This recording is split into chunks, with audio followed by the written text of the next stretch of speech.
Сәлем достар, сіздермен жан-жақты арнасы. Біз бүгін сіздермен гастрит ауруының емі және де белгілері жайында айтатын боламыз. Ал кеттік. Асқазан ішек жолы аурулары қазіргі заманда адамның бойында ең жиі кездесе беретін 5 аурудың бірі болып саналады. Асқазанның шырышты қабығының қабынуы гастрит асқазан ішек жолындағы ең көп таралған сырқат. Өкінішке қарай, көп адам гастриттің пайда болуына жете мән бермей, бейберекет дәрі ішіп немесе халық емі арқылы оны жасыруға тырысады. Сонымен қатар асқазан гастритін толық емдеу мүмкін емес. Ол адам күйзеліске ұшырағанда қайта пайда болады дегенде жалған ақпараттар кең таралған. Асқазан гастритінің ең жиі себептері, аурудың алғашқы белгілері мен оны емдеудің ең тиімді әдістері туралы сарапшылардың пікірін ұсынамыз.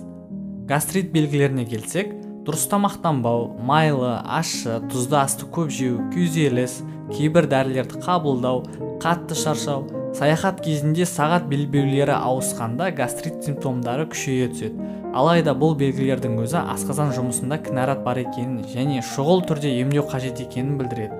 Жиі кездесетін симптомдарға келсек, асқазандағы ауырсыну мен ауырлық, іштің кебуі, тез тою, кейбір ас түрлерін көтере алмау.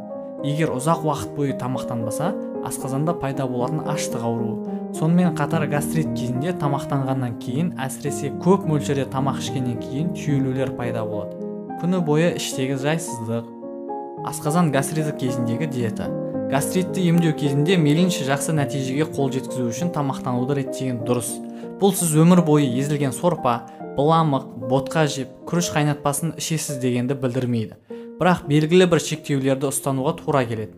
Яғни, асқазанның шырышты қабығы қабынған жағдайда ащы, майға қуырылған, тұзды тағамдардан, ашытулы әдісімен дайындалатын астан, яғни квас, сыра, қара нан сияқты, сірке суы қосылған азық-түліктен, дәмі тым қанық сорпадан, саңырауқұлақтан, газдалған сусындардан бас тарту керек. Гастрит асқынған болса, көкөніс пен жемісті де жемеген абзал. Себебі олар ашу процесін күшейтеді. Көкөністі бұқтырылған немесе қайнатылған күйде жеген дұрыс. Ақ және кептірілген нан жеу керек. Емдеу кезінде кез келген алкогольді сусыннан бас тарту қажет.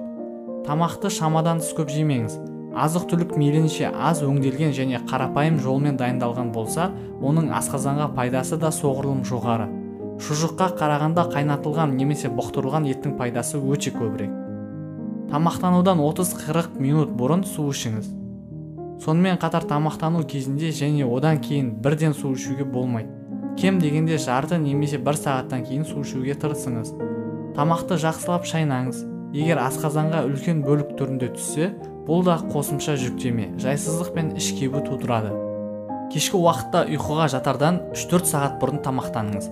Тоя тамақ жегеннен соң бірден ұйқыға жатпаңыз. Жағымсыз сезім мен ауырсынуға шыдауды әдеттенбеңіз. Асқазаныңызда ауырсыну пайда болса, дереу гастроэнтеролог дәрігерге қаралыңыз. Бүгінге айтарымыз осы, қош сау болыңыздар.